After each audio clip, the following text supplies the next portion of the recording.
Extra Credit Vlog. And I must say that I really loved it. I feel like I watched something similar to it, but I can't remember what. But I know it did remind me of a movie called Holiday Heart. I don't know if you guys have seen it. It's been on TV a million times, but it's basically about a guy who does drag queen shows, and that's like his job, and how he's helping this lady and her child and all this other stuff. But back to the movie, I thought it was very interesting.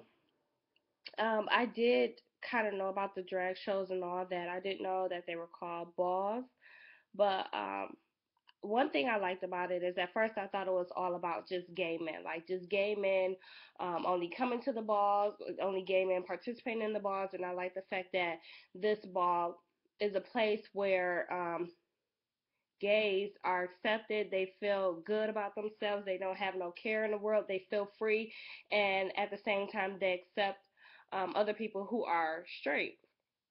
They had women in the balls, gay men in the balls. I think, if I'm not mistaken, I think some of them weren't gay. The guys, at least they didn't look gay, but that was one interesting thing.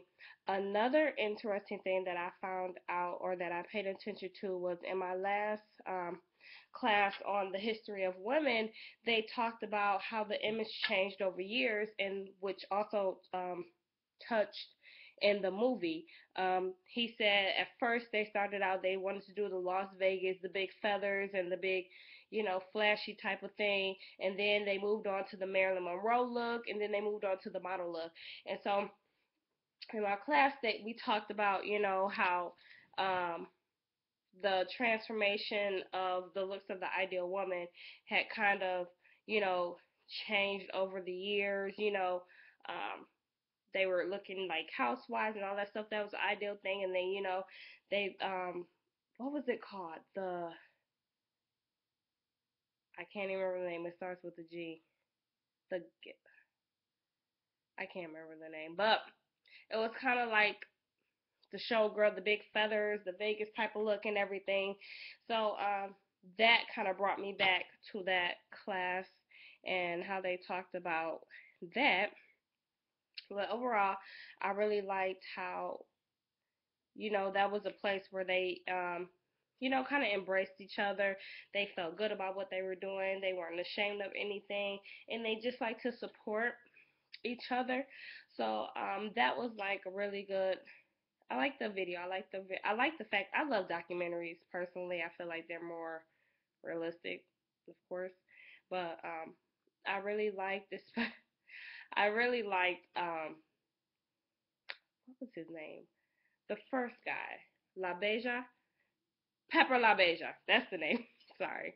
And he was just so confident. And one thing I was kind of confused about is the fact that they kept saying children. Now, are children the audience, like the people who are legendary, or like how I'm kind of confused on that. I think the children are the people who aren't legendary and who hasn't had, legacy or status in there or who are aspiring. That's what I'm guessing. I don't know, correct me if I'm wrong, but that was one thing I did have a question about. But overall, I love the movie. I mean, the documentary, and I think it was a very good eye opener, especially since we just passed the rights for gay to be married now. So that's really good. Shout out to all those people, and I liked it overall. I think it was very entertaining as well as educational. So I enjoyed myself.